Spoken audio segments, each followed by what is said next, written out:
द्वारका, भगवान कृष्ण का शहर, वो नगरी जहां सोने के महल थे, जहां हजारों जहाज बंदरगाह पर खड़े रहते थे, जहां हर गली में जीवन था, रोशनी थी, शक्ति थी। वो एक रात में समुंदर में समा गई।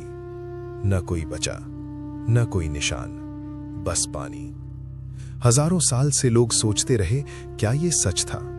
क्या सच में कोई शहर था या बस एक कहानी? आज हम उसी सवाल का जवाब ढूंढेंगे, और जो सच सामने आएगा वो आपको हिला देगा। पहले ये समझो, द्वारका बसी क्यों?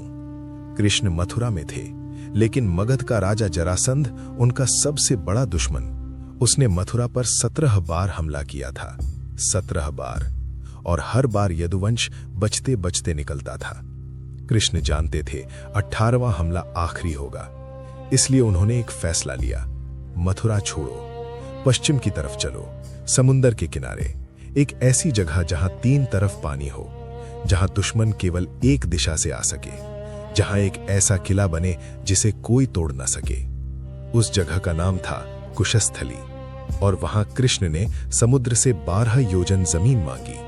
ग्रंथ कहते हैं समुद्र ने वो जमीन दी, और उस जमीन पर द्वारका उठी। महाभारत में लिखा है, अर्जुन जब पहली बार द्वारका आए तो उन्होंने दूर से देखा एक शहर जो क्षितिज पर सूर्य की तरह चमक रहा था। चारों तरफ ऊंची दीवारें, 4 विशाल दरवाजे, और हर दरवाजे पर सशस्त्र पहरेदार। अंदर सोने के महल जो आसमान को छूते थे, वैदूर्य मणि से जड़ी दीवारें, नील मणि के फर्श, हाथी दांत के पलंग, और बंदरगाह पर हजारों जहाज जो अरब से, मिस्र से, सीरिया से आते थे। द्वारका दुनिया का व्यापार केंद्र था। हरिवंश पुराण में एक और बात लिखी है, द्वारका में हर नागरिक के पास एक विशेष मुद्रा होती थी, एक सील। बिना उस सील के कोई भी शहर में प्रवेश नहीं कर सकता था। 3500 साल पहले एक शहर जिसमें पहचान पत्र था, ये था द्वारका, ये था कृष्ण का घर। लेकिन हर शहर की एक उम्र होती है, और द्वारका की उम्र कृष्ण की सांसों से बंधी थी। कुरुक्षेत्र का महायुद्ध खत्म हो गया था, पांडव जीत गए थे, कृष्ण द्वारका लौट आए थे। लेकिन एक मां थी, गांधारी, जिसके 100 बेटे उस युद्ध में मारे गए थे। उसने कृष्ण को देखा और उसकी आंखों से आंसू नहीं, आग निकली। जैसे मेरे पुत्रा नष्ट हुए, वैसे तुम्हारा पूरा कुल नष्ट होगा।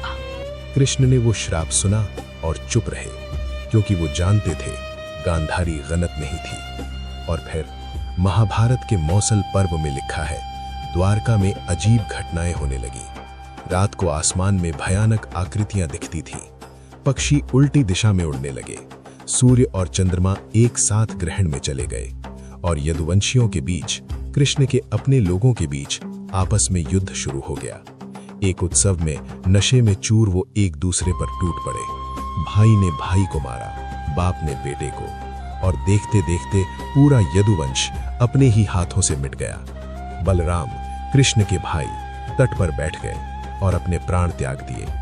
कृष्ण अकेले जंगल में चले गए, एक पेड़ के नीचे बैठ गए, थके हुए, शांत। एक शिकारी ने दूर से उनका पैर देखा, उसने सोचा हिरण है, तीर चलाया, और इस संसार में भगवान कृष्ण का अंत हो गया। द्वारका अब अनाथ थी, अपने भगवान के बिना, और समुंदर जाग रहा था। कृष्ण के जाने के बाद अर्जुन द्वारका आए, बचे हुए लोगों को, रानियों को हस्तिनापुर ले जाने। शहर खाली होने लगा, गलियां जो कभी भरी रहती थीं सुनसान हो गईं, मंदिरों की घंटियां बंद हो गईं, बंदरगाह के जहाज चले गए, और जैसे ही अर्जुन अंतिम लोगों को लेकर निकले, समुंदर ने अपनी सीमा तोड़ दी। महाभारत में अर्जुन ने खुद इसे देखा था और युधिष्ठिर को बताया, समुंदर जो हमेशा अपनी सीमा में रहता था, अचानक उस सीमा को तोड़ दिया। वो शहर में घुस आया, गलियों में, महलों में, मंदिरों में, एक के बाद एक इमारतें डूबती गईं। कुछ ही पलों में सब खत्म। जहां पूरा शहर था, वहां बस एक शांत झील थी। द्वारका बस एक नाम रह गया, बस एक याद। विष्णु पुराण यही कहता है, हरिवंश भी, 3 अलग अलग ग्रंथ, एक ही बात। लेकिन अब एक सवाल, क्या सच में ऐसा हुआ था या ये सिर्फ एक कहानी है? सच आज भी समुंदर के नीचे दफन है। और ऐसी ही कहानियों की परतें खोलने के लिए चैनल को सब्सक्राइब कर लो, क्योंकि जो अगला रहस्य है वो आपको सोचने पर मजबूर